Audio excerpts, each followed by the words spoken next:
Welcome to the TechHub.training Power BI Marketing Luka Magic solution. Let's hop right into it. So I'll pull up my solution. So here you can see the dashboard I created. So we'll start in this bottom left corner. I got the horizontal bar chart that shows the purchases by category. So you can see I literally just put, different categories in the x-axis, and in the formats, I turned off the labels on the x and y axes, and I put data labels on, so you can see these numbers. I changed the units to auto, decimal places, bolded, etc. Make it look all nice. And I just changed the colors to correspond with different categories.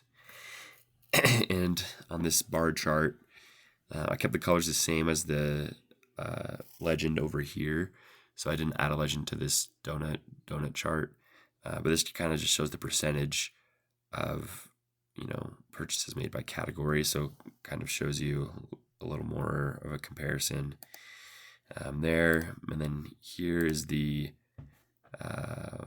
bar chart by age. So x-axis we have the age, y we got the total purchases, and formatted it with the same blue color scheme. Left the x and y axes on, and have their titles up there as well. I don't have the legend, and yeah, that's just kind of how I formatted it.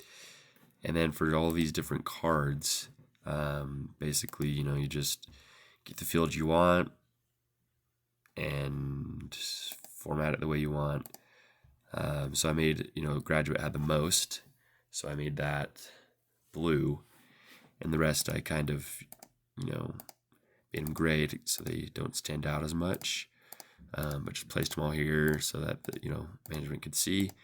And then I just placed a text box in here and typed this out, kind of the focus of the visualization to help show where Luka Magic Company should market. So yeah, hopefully you guys got something like this. I like Power BI. It's really simple, and a lot of companies use it because it's included with Microsoft. So yeah, thanks for watching.